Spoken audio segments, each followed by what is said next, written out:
Olá! Hoje nós vamos conversar sobre as informações básicas e essenciais de transplante cardíaco. Eu, Débora, cardiologista, recebo o Dr. Fernando Bacal, médico cardiologista e referência da nossa instituição. Obrigada, doutor. Obrigado, Débora. Prazer estar aqui. Muito obrigada.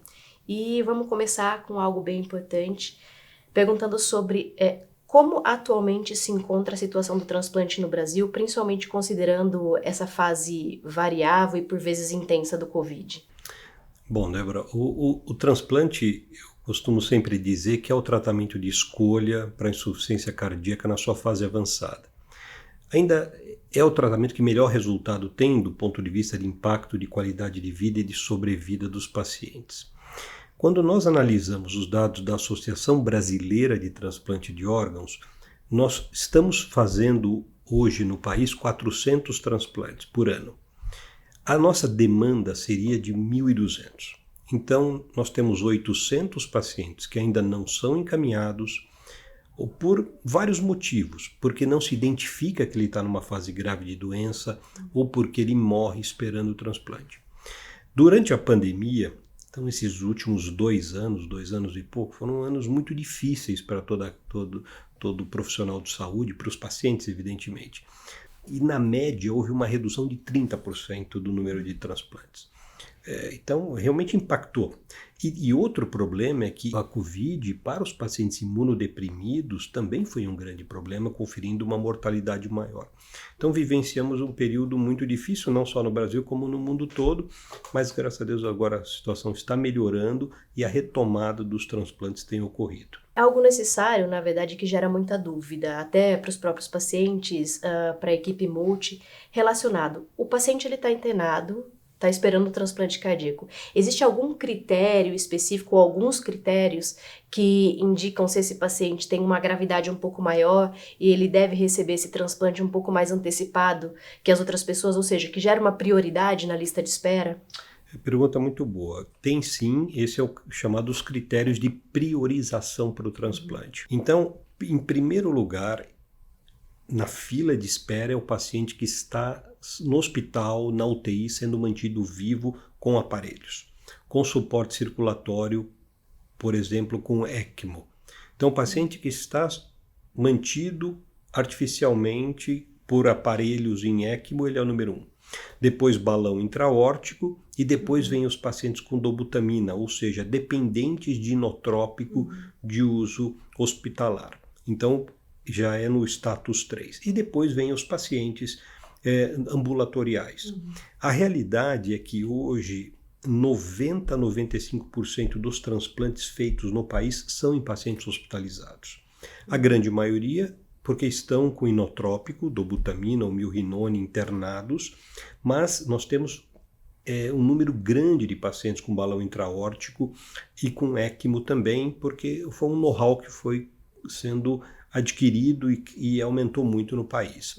Interessante dizer que recentemente no Congresso Americano, no Congresso Mundial de Transplante, que foi em Boston, os Estados Unidos começam a mostrar a experiência crescente também com balão intraórtico, que nós usamos há mais de 20 anos, como um suporte temporário para que o paciente chegue ao transplante em condições melhores.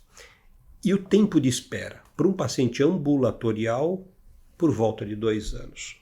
Para o paciente internado com dobutamina, por volta de 60 dias, e o paciente com balão intraórtico, menos de 1 mês, e ECMO a gente tem transplantado em até 2 semanas.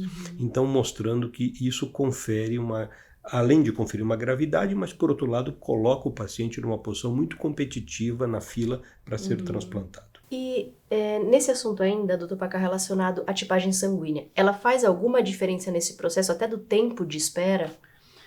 Interessante, é variável, é até paradoxal. Qual é o tipo sanguíneo mais raro? O tipo B. Por outro lado, se eu tenho um doador tipo B, ele vem para esse paciente. Então, por um lado, é mais incomum na população, mais comum é O e A, depois o AB e o B no final. Mas, olhando as estatísticas, acaba acaba sendo o mesmo tempo de espera pelo tipo sanguíneo. Então não diria assim, se fosse dizer qual é o tipo menos favorecido, seria o AB. Porque primeiro vem para o A, vem para o O, vem para o B e depois para o AB. Mas uma diferença que não é tão expressiva. Então, apesar de ser menos frequente na população o B e o AB, mas, por outro lado, na média, eles acabam esperando igual. E, Dr. Bacal, relacionado ao transporte desse coração, como ele é feito, por quais vias ele é feito e qual a janela, até que período isso pode acontecer? Esse é um grande gargalo na questão do transplante, porque nós trabalhamos com um número mágico, que é o número de 4 horas de isquemia total.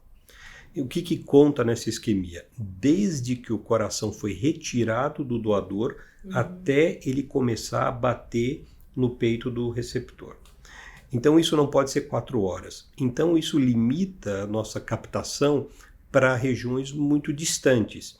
Então eu consigo ir captar até o Rio de Janeiro, Espírito Santo, Santa Catarina, sul de Minas, mas eu não tenho condição de buscar um coração com a nossa solução de proteção miocárdica, nossa cardioplegia, solução cardioplégica que nós dispomos hoje em distâncias muito grandes, porque eu conto o tempo de voo e o tempo da cirurgia para que o coração volte a bater.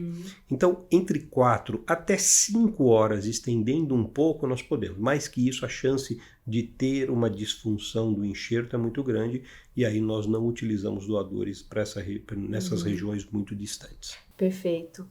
Doutor, ultimamente tem se falado um pouco mais, principalmente nos congressos, com relação ao xenotransplante. E o que é o xenotransplante? E tem espaço e esperança para isso? Bom, vivenciar esse momento do xenotransplante é um momento realmente muito especial dentro da história da medicina. Eu costumo dizer que na década de 60 o homem chegou à Lua, foi feito o primeiro transplante em humanos na África do Sul pelo Christian Barnard, e agora um novo marco muito importante que é o xenotransplante, que é o transplante de um animal para um ser humano. Parece realmente algo muito estranho do ponto de vista de conceito, mas vem sendo estudado há 30 anos. E agora em janeiro foi feito o primeiro xenotransplante da história de coração na Universidade de Maryland, com uma tecnologia de uma empresa americana que criou porcos com modificações genéticas. Então, genes knock-in e genes knockout. Ou seja, foram adicionados genes que confeririam proteção para a rejeição, genes humanos, e foram deletados alguns genes porcinos, proteínas que sinalizariam chance de rejeição. Foram 10 modificações genéticas por técnica de clonagem de CRISPR, que é uma tecnologia muito avançada. E com isso, por que o porco? Porque é um animal que anatomicamente ele é o mais parecido com o coração humano. Em 6 meses, essa raça específica de porcos você consegue ter anatomicamente muito parecido, e foi o que foi feito. O resultado, esse paciente sobreviveu quase 2 meses. Existem algumas coisas obscuras ainda em relação a alguns gargalos nesse questão, que é o risco de transmissão de uma virose de um animal para o humano e a própria rejeição.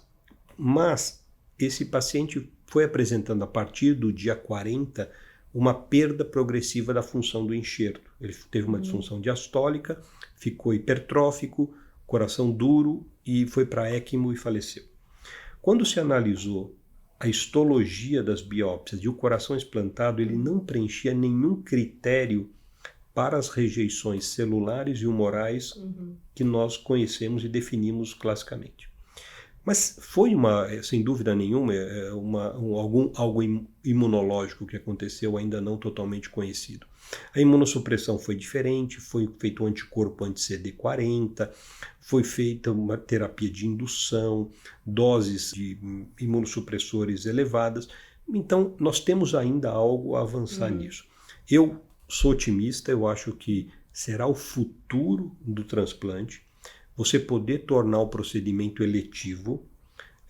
Inclusive o sonho é você poder, um futuro paciente, poder colocar o material genético do paciente naquele porquinho que vai ser fabricado, e em 6 meses você tem um órgão que possa ser doado para você mesmo com muito menor risco de rejeição. Então, nós estamos vivenciando a história da medicina e eu acredito que em alguns anos nós teremos o xenotransplante como opção de tratamento para os pacientes que esperam com insuficiência cardíaca avançada e que são pacientes com alta mortalidade, qualidade de vida muito ruim, e você poder tornar esse procedimento mais previsível e eletivo vai ser também um marco. Perfeito. Informações necessárias, importantes. Essa vivência atual faz toda a diferença. Dr. Bacal, muito obrigado. Quero agradecer a presença hoje. Espero novos encontros. E é isso. Obrigada. Obrigado, Débora, e conte sempre comigo.